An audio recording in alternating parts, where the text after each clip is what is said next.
Before you witnessed the dawn of language, your ancestors knew each other's minds without words. The ancient mystery schools preserved this forgotten birthright, a technology of consciousness that transcends time, space, and the limitations of the physical senses. Today we journey into these sacred traditions to reclaim what was once universally known: the art of direct mind-to-mind communion.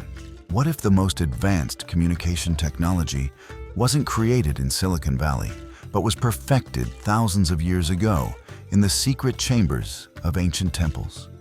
Have you ever known exactly who was calling before you answered the phone? Felt someone's gaze intensely upon you before turning to meet their eyes?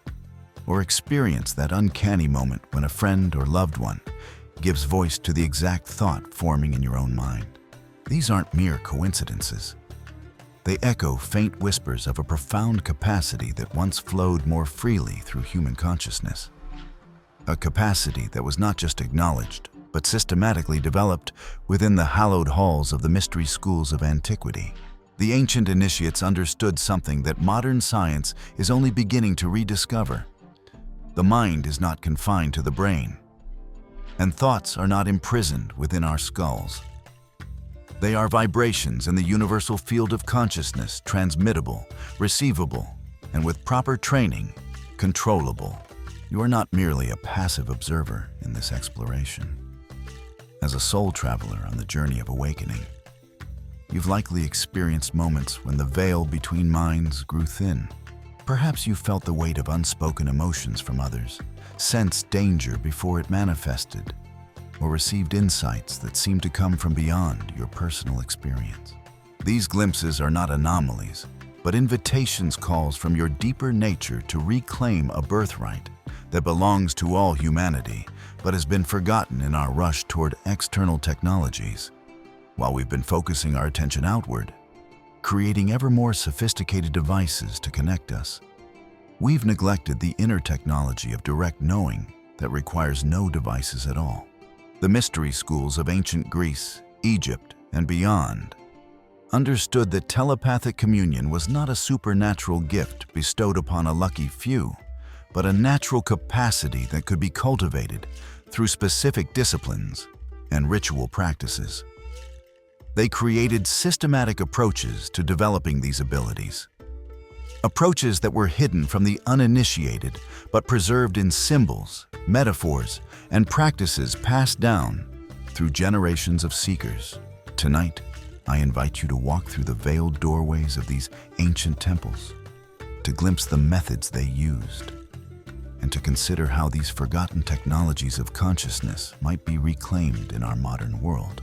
Our journey will take us across time and tradition, exploring the evidence for telepathic practices in the mystery schools of antiquity and tracing their influence through the centuries.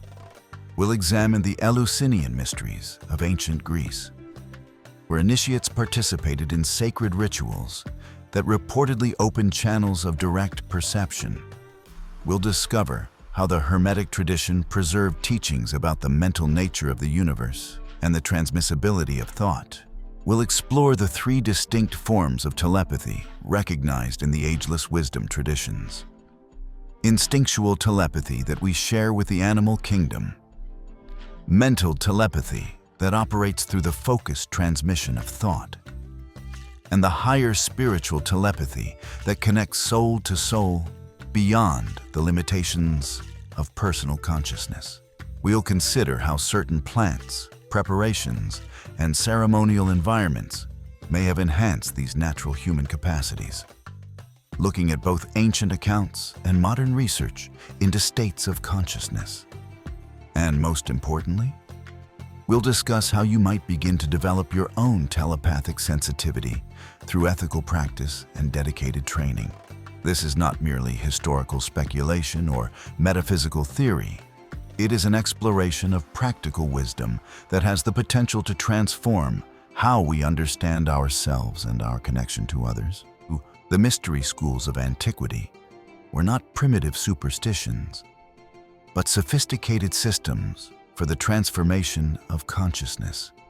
They were the universities of the ancient world, but they taught subjects far beyond the material sciences. They were concerned with the development of the whole human being, including faculties that modern education largely ignores. Among the most renowned were the Eleusinian Mysteries, held annually for nearly 2,000 years at Eleusis near Athens. These ceremonies centered around the myth of Demeter and Persephone. But they were far more than mythological reenactments. They were carefully orchestrated experiences designed to induce profound states of consciousness in which direct knowing could occur. The Eleusinian Mysteries present a compelling case of ancient people's pursuit of spiritual enlightenment and mental fortitude, inviting us to consider what may have truly led to their transformative experiences.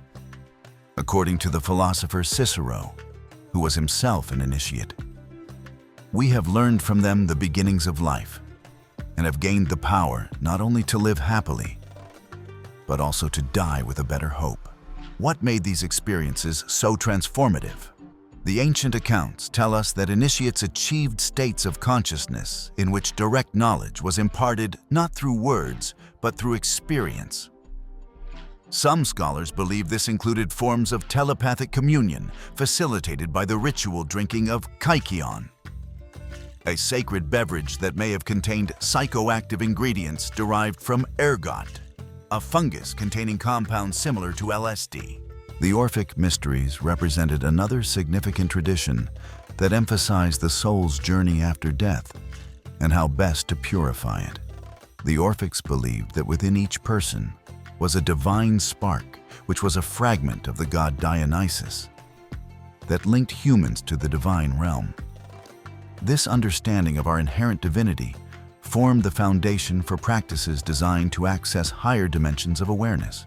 These mystery traditions were not isolated phenomena, but part of a global pattern. From the temple complexes of Egypt to the cave sanctuaries of India, from the oracle centers of Greece to the stone circles of Britain, ancient cultures around the world created spaces dedicated to the development of higher perception.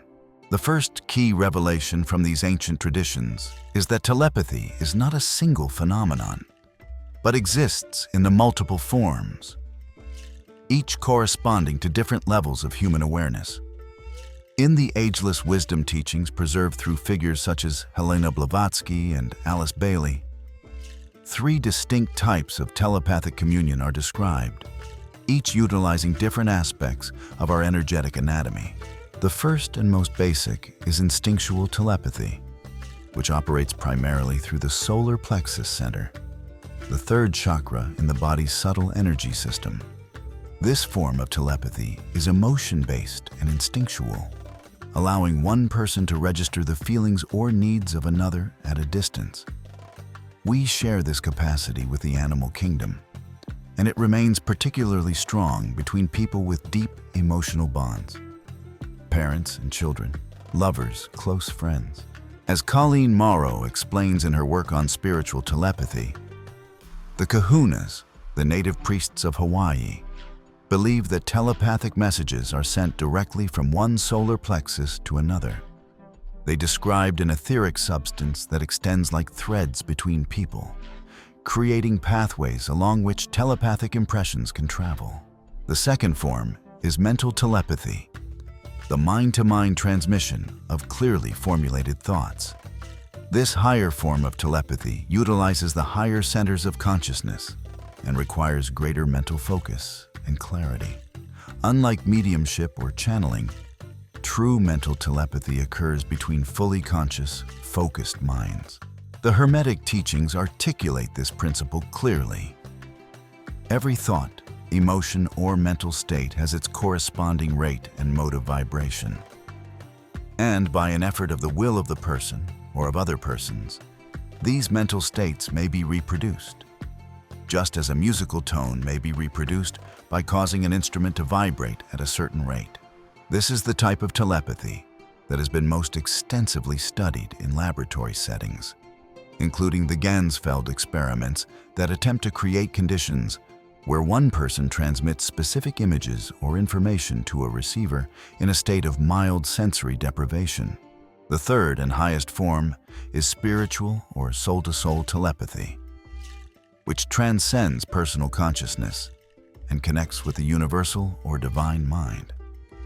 Spiritual or soul-to-soul telepathy is the highest type of telepathy. This type of telepathy utilizes the higher levels of the mental plane, as described in the Ageless Wisdom literature. Through the soul, we have access to the universal or divine mind, where information on all subjects can be found. This highest form of telepathic communion was the ultimate goal of mystery school training, not merely the transmission of thoughts between individuals, but direct access to universal knowledge. The deeper mystery lies in understanding how the ancient schools created conditions for enhancing these natural human capacities. The evidence suggests they employed a sophisticated combination of setting, substance, and ceremony to open channels of direct perception. The Eleusinian mysteries culminated in the drinking of kykeon, described in the Homeric hymn to Demeter as a mixture of barley, water, and pennyroyal. But many scholars now believe this simple description concealed a more complex preparation. In their groundbreaking work, The Road to Eleusis, researchers R. Gordon Wasson, Albert Hoffman, and Carl A. P. Ruck proposed that the kykeon may have contained ergot, a fungus that grows on barley and contains psychoactive alkaloids similar to LSD. As explained in their work, within the kinds of ergot produced by various species, types of ergot do exist that contain hallucinogenic alkaloids. With the techniques and equipment available in antiquity, it was therefore easy to prepare a hallucinogenic extract from suitable kinds of ergot. This hypothesis would explain how thousands of initiates over nearly 2 millennia could consistently experience profound revelatory states during the culminating ceremony of the mysteries. The altered state of consciousness induced by such substances might have enhanced natural telepathic sensitivity, temporarily dissolving the boundaries of the individual mind. But substances were only one element in a carefully orchestrated experience. The setting was equally important. The telesterion, or initiation hall, at Eleusis was designed to create specific acoustic and visual effects. As noted in research on the Eleusinian mysteries, the melodious and beautiful voice of an unseen hierophant inside the smaller shrine within the larger telesterion was not just for aesthetic purposes, but instead was required to create a sense of awe within the initiates. Modern research validates this connection between altered states and enhanced telepathic sensitivity. A study published in the International Journal for the Study of New Religions found that participants who used entheogenic substances reported telepathic contact between friends or partners who used entheogens together. And in their most intense form, these experiences involved what was described as a mind blending, where one's usual sense of selfhood dissolved into the telepathic unity. The Hermetic tradition offers another perspective on the mechanisms of telepathic communication. According to the Kabbalion, all manifestations of thought, emotion, reason, will or desire, or any mental state or condition, are accompanied by vibrations, a portion of which are thrown off and which tend to affect the minds of other persons by induction. This is the principle which produces the phenomena of telepathy. This vibrational understanding of telepathy aligns with the first Hermetic principle of mentalism, which states that latent, the all is mind. The universe is mental. If reality is fundamentally mental in nature, then telepathic communion becomes not an anomaly, but an expression of the underlying unity of consciousness. How might we begin to reclaim these lost arts of perception in our modern world? The ancient teachings offer practical guidance that remains relevant today. First and foremost is the ethical foundation. The mystery schools universally emphasize that higher perceptual abilities must be developed alongside moral awareness. Without ethical grounding, enhanced perception can lead to manipulation, invasion of privacy, or other harms. In the realm of psychic guidance, the pursuit of clarity and insight intertwines with ethical considerations. Ethical psychic practice recognizes the delicate nature of influence and is committed to empowering rather than ensnaring. As the philosopher Albert Einstein wisely noted, the most important human endeavor is the striving for morality in our actions. Our inner balance and even our very existence depend on it. An ethical approach to developing telepathic sensitivity begins with respect for boundaries. Just as we wouldn't read another person's diary without permission, we should not attempt to access their thoughts without consent. The goal is not to gain power over others, but to enhance genuine communication and understanding. With this ethical foundation in place, specific practices can help develop telepathic sensitivity. Meditation is perhaps the most fundamental, as it trains the mind to become still enough to perceive subtle impressions. Research indicates that meditation not only increases mindfulness, but also enhances paranormal experiences of precognition, telepathy, clairvoyance, and synchronicities. Begin with basic mindfulness practice, simply observing your thoughts without judgment or attachment. As your mind becomes quieter, you create space to notice impressions that may originate beyond your personal thought stream. Practice with a trusted friend, taking turns sending and receiving simple images or concepts. Start with basic shapes or colors and progress to more complex ideas as your sensitivity develops. Keep detailed records of your experiences, noting both successes and failures. Pay special attention to those moments of spontaneous telepathic connection in daily life. The phone that rings just as you think of someone, the email that arrives answering a question in your mind. Rather than dismissing these as coincidences, recognize them as glimpses of a capacity that can be developed with conscious attention. Remember that telepathic sensitivity often emerges first in dreams or meditative states, when the analytical mind is less dominant. Keep a dream journal, noting any instances of information received that you later verify in waking life. Above all, approach this work with patience and discernment. Telepathic abilities develop gradually for most people, and the process cannot be forced. Trust your experience, but verify what can be verified, maintaining a balance between openness and critical thinking. From a transcendent perspective, the development of telepathic sensitivity is not merely about acquiring an interesting skill or proving the existence of paranormal abilities. It represents a crucial step in human evolution, the emergence of a more interconnected form of consciousness that transcends the limitations of individual identity. The ancient mystery schools understood that developing this capacity was not merely a personal achievement, but a service to collective evolution. As more individuals awakened to their telepathic potential, they created a subtle network of consciousness that could receive and transmit higher wisdom. In the Orphic mysteries, initiates learned that the soul's ultimate goal was to escape the cycle of reincarnation and achieve eternal bliss. This escape wasn't merely personal salvation, but transcendence into a higher state of consciousness, where direct communion with the divine and with other souls became possible. This perspective helps explain why telepathic training was embedded within spiritual traditions rather than treated as an isolated psychic ability.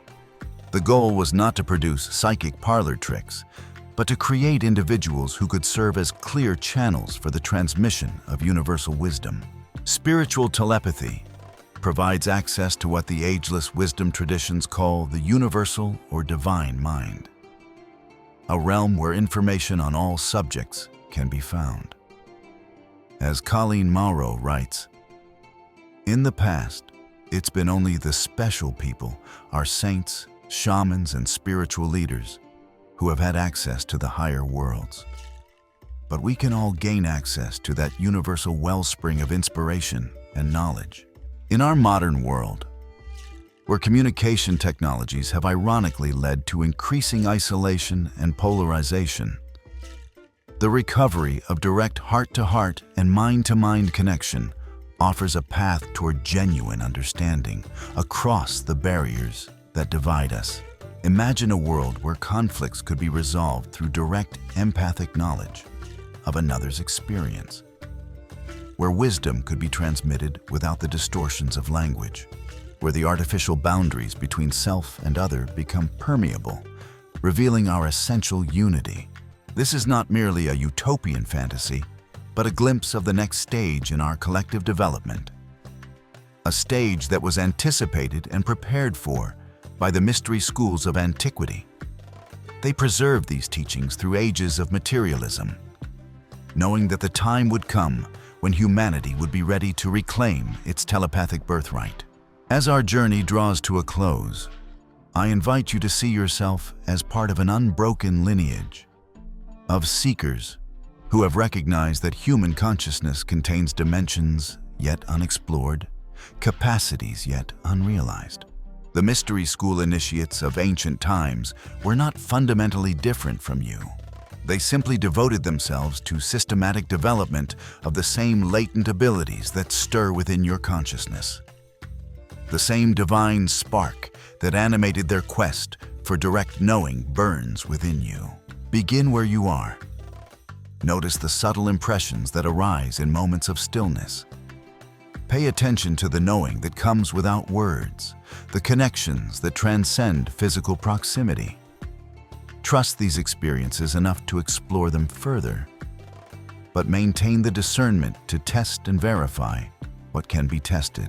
Remember that telepathic sensitivity is not separate from your spiritual development, but an integral part of it.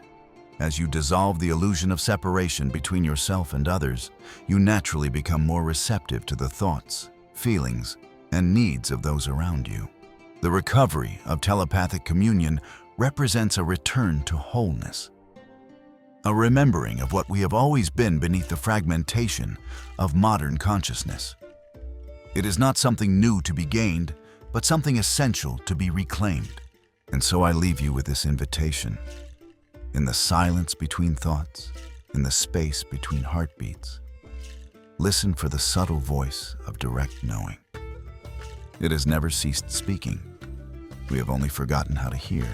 The ancient mystery schools knew what modern science is, rediscovering that consciousness is not confined within the skull, but exists in a field that connects all beings.